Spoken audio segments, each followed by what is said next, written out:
नमस्कार. ठरलं तर मग या मालिकेच्या येणाऱ्या भागामध्ये जबरदस्त असा ट्विस्ट आपल्याला पाहायला मिळणार आहे. तर प्रेक्षकांनो, आपण बघितलं अर्जुनने अख्ख्या जगासमोर सायलीला प्रपोज केलेलं असतं.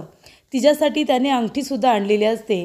तर इथे प्रपोज करून अर्जुन सायलीला आपल्याबरोबर घेऊन जाणार असतो.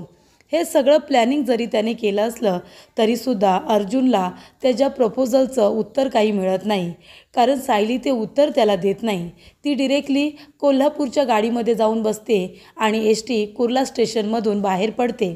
पण जाता जाता एक गोष्ट घडलेली असते. सायलीची ओढणी मात्र अर्जुनच्या चेहऱ्यावरती येऊन पडते. तेव्हा अर्जुनला असं वाटतं की हे माझ्यासाठी गुड साईन आहे, कारण युनिवर्स मला काहीतरी सांगण्याचा प्रयत्न करतो आहे. जशी मिसेस सायली यांची ओढणी माझ्याजवळ आली तशाच त्यासुद्धा लवकरच माझ्याकडे येतील. आणि अर्जुन म्हणतो की मिसेस सायली, मी तुम्हाला प्रॉमिस करतो आहे, आपण दोघंजण एकत्र नक्की येणार. आणि ह्या सगळ्या घटनेमध्ये चैतन्य सावलीसारखा अर्जुनबरोबर उभा असतो. त्याच्या सुखामध्ये त्याच्या दुःखामध्ये तो आपली मैत्री निभावत असतो. पण हे सगळं घडत असताना अर्जुन याला सायलीच्या समोर काही दिसतच नाही. तो एक टोकाचा निर्णय घेतो आणि तो निर्णय म्हणजे अर्जुनसुद्धा सायलीच्या मागे कोल्हापूरला जाण्याचा निर्णय घेतो. आणि तिथे गेल्यानंतर सायलीसाठी अर्जुन अंगणामध्ये सुद्धा राहायला तयार होतो आणि तिच्यासाठी तो आपली वकिली सोडतो. कारण त्याचे सर्टिफिकेट सगळे पनवेलमध्येच राहिलेले असतात. तो फक्त आपले थोडे कपडे घेतो आणि तो कोल्हापूरला जाण्याचा निर्णय घेतो. आणि जाता जाता चैतन्याला म्हणतो की तू ऑफिस सांभाळ, आता हे ऑफिस तुझं आहे असं समजून तिथे सांभाळ, तुला काय करायचं आहे ते कर. पण अर्जुनला आणल्याशिवाय मी काही आता स्वस्थ बसणार नाही आहे. मला प्रेमात हारायचं नाही आहे, मला माझं प्रेम जिंकायचं आहे. तेव्हा चैतन्य म्हणतो की ठीक आहे. आणि तो त्याला ऑल द बेस्ट म्हणतो. तो म्हणतो ऑफिसची काळजी करू नको, मी आहे, मी व्यवस्थित सांभाळेन आणि जर काही वाटलं तर मला फोन कर. तर चैतन्यने इथे आपली मैत्री खूपच छान पद्धतीने निभावलेली असते. कारण त्याला दिसत असतं अर्जुन सायलीशिवाय राहू शकतच नाही आहे. त्याला जे काही करायचं आहे ते त्याला आत्ताच करू दे. त्यामुळे इथे अर्जुन तिथे कोल्हापूरमध्ये तर जातो, पण सायलीसाठी त्याला आता खूप कष्ट घ्यावे लागतात. सायली मधुभाऊंचं वचन मोडायला तयार नसते. ती त्याच्याबरोबर यायला तयार नसते. मग अर्जुन कोल्हापूरमध्ये राहून आता मजुरी करत असतो. पोटापाण्याला काहीतरी कमवायला तर हवंच. आपण दुसऱ्यांच्या इथे राहतोय तर तिथे काहीतरी काम केलंच पाहिजे. म्हणून अर्जुन इथे गोणी उचलायचं काम करतो. दिनकर काकांबरोबर मिसळच्या स्टॉलवरती सुद्धा काम करतो, मिसळ बनवण्याचं काम करतो, देण्याचं काम करतो. तर इथे त्यांच्याबरोबर हमालीसुद्धा करतो. हे सगळं अर्जुन कोल्हापूरमध्ये राहून करत असतो फक्त सायलीसाठी. कारण इथे दिनकर काकांच्या घरी सायलीला पाठवण्यात आलेली असते. कारण मधुभाऊंचे ते आत्तेभाऊ असल्यामुळे, भाऊ भाऊ असल्यामुळे आता त्यांनी कोल्हापूरला सायलीला त्यांच्या घरी पाठवलेलं असतं. तर इथे आता अर्जुनने हा निर्णय का घेतलेला असतो की कोल्हापूरला जायचं आणि तिथे मोलमजुरी करायची, सायलीला घेऊन यायचं. हा निर्णय तो अचानकपणे कशासाठी घेतो आणि मग सायली कशा पद्धतीने त्याच्या प्रपोजलचं त्याला उत्तर देते, प्रेमाने त्याची काळजी घेते आणि आपल्या प्रेमाची कबुलीसुद्धा देते, हे सविस्तरपणे सगळं काही आपण आता आजच्या भागामध्ये बघणारच आहोत. तर इथे सायली कोल्हापूरला निघून जाते. अर्जुनने तिला प्रपोज केलेलं असतं, पण मधुभाऊ जे काही बोललेले असतात ते तिला आठवतं की अर्जुन समोर आला तर पाठ फिरवायची, त्याच्याजवळ काही बोलायचं नाही, सरळ निघून जायचं आणि तू जर असं नाही केलंस तर तू माझं मेलेलं तोंड बघशील, असं मधुभाऊ सायलीला म्हणतात. त्याच्यामुळे आता सायलीला ज्यांनी लहानाचं मोठं केलेलं असतं, वडिलांचं आईचं प्रेम दिलेलं असतं, ते मधुभाऊ तिच्यासाठी खूप जास्त खास असतात, खूप जास्त महत्त्वाचे असतात. आणि म्हणूनच त्यांचा शब्द मोडणं हे काही सायलीला जमत नाही. तिने आपल्या वडिलांना प्रेमाच्याही खूप वरती ठेवलेलं असतं आणि प्रत्येक मुलगी वडिलांसाठी असं करतेच. आपल्या प्रेमाला जास्त महत्त्व न देता ते आपल्या वडिलांच्या वचनाला महत्त्व देतेच. त्यामुळे इथे सायलीने सुद्धा तेच केलेलं असतं. मधुभाऊंचा मान सन्मान तिच्यासाठी सगळ्यात जास्त महत्त्वाचा असल्यामुळे ती अर्जुनला काही न उत्तर देता सरळ तिथून निघून गेलेली असते. पण इथे अर्जुनला तिची ओढणी मिळते.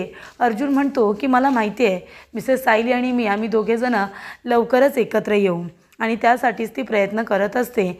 मधुभाऊंनी दिनकर काकांना फोन करून सांगितलेलं असतं की कुसुम सायलीला घेऊन तुमच्या इथे येणार आहे, सायलीला तुमच्या इथे काही दिवस राहू दे, ती हुशार मुलगी आहे, त्यानंतर ती स्वतःच काम वगैरे करेल आणि तिचं पोट ती भरेल, तुम्हाला तिची जबाबदारी घ्यावी लागणार नाही आहे, ती आपल्या कलासारखीच आहे, ती खूप कष्ट करेल.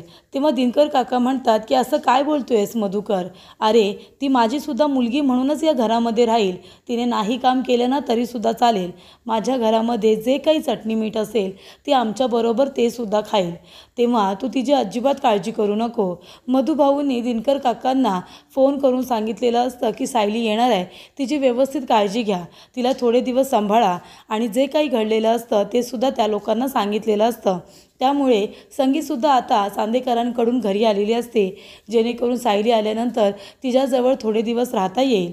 त्याचबरोबर काजल हिनेसुद्धा सगळी तयारी करून ठेवलेली असते. तीसुद्धा सायली येण्याची वाट बघत असते. ती सोहमला सांगते की सायलीताई येणार आहे पनवेलवरून आणि ती आमच्या खूपच जवळची आहे. लहानपणी आम्हीसुद्धा जायचो ना काकांकडे, तेव्हा आम्ही तिथे राहायचो तिच्याबरोबर आणि आता ती आमच्याकडे पहिल्यांदा कोल्हापूरमध्ये येणार आहे असं सुद्धा सांगितलं जातं. त्यामुळे इथे संगी, दिनकर काका, काजल सगळेजण वाट बघतच असतात. नेहमीप्रमाणे प्रिया कल्पनाचे कान भरतच असते. सायली किती वाईट आहे, अर्जुन वेड्यासारखा करतोय, त्यांचं लग्न काही खरं आहे का, पण आपल्याला दाखवण्यासाठी आता तो तिच्या मागे मागे करतोय.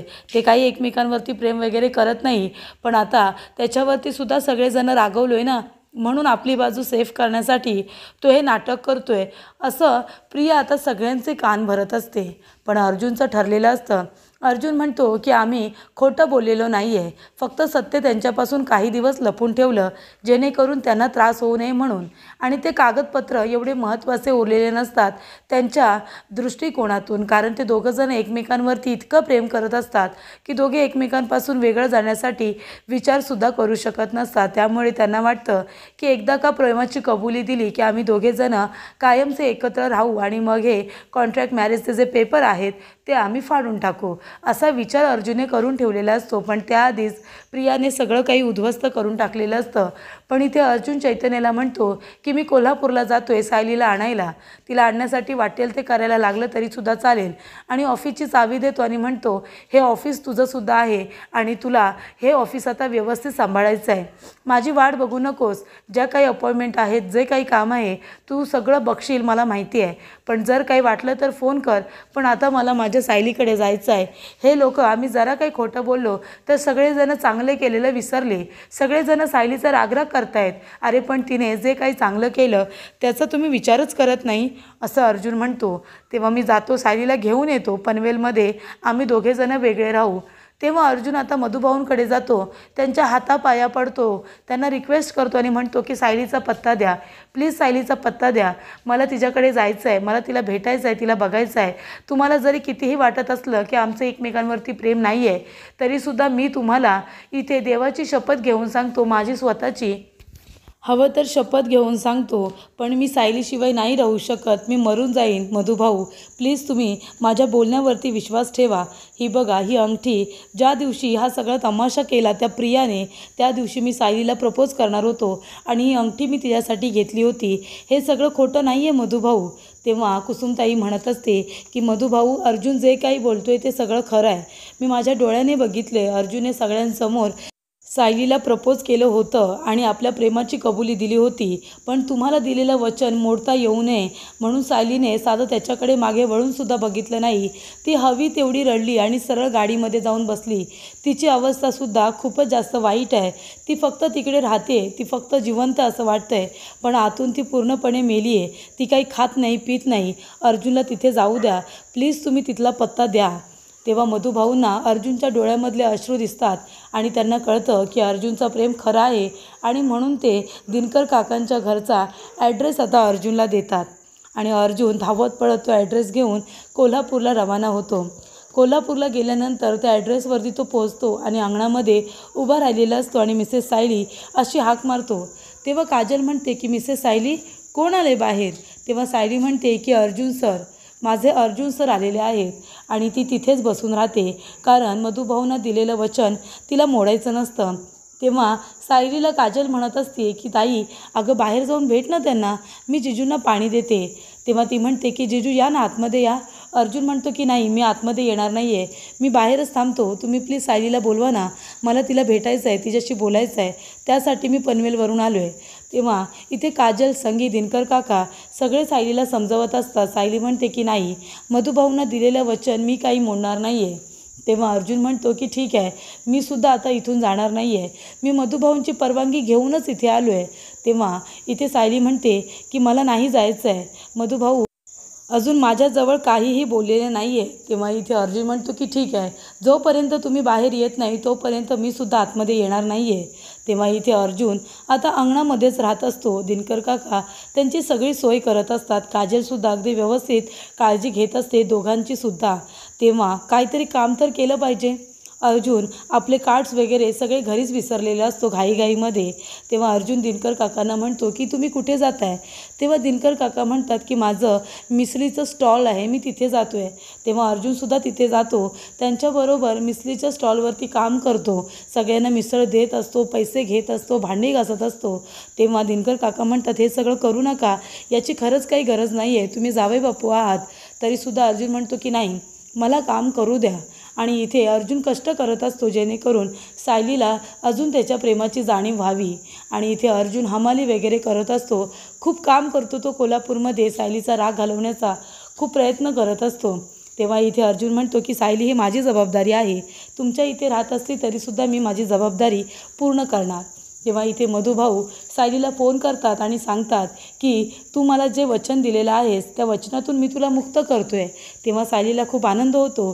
ती धावत पळत अर्जुनकडे येते, त्याला प्रेमाने मिठी मारते, त्याची काळजी घेते आणि ती अर्जुनलासुद्धा आपल्या प्रेमाची कबुली देते. कारण अर्जुनने पुन्हा एकदा तिथे राहून आपलं प्रेम सिद्ध केलेलं असतं. दिनकर काकांनी मधुभाऊंना सांगितलेलं असतं की अर्जुनचं सायलीवरती इतकं प्रेम आहे की तो इथे खडतर रस्त्यावरती चप्पल न घालता चालतो आहे, खूप कष्ट करतो आहे.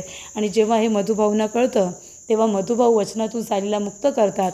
सायली धावत पळत अर्जुनकडे जाते, आपल्या प्रेमाची कबुली देते आणि प्रेमाने त्याची काळजीसुद्धा घेत असते.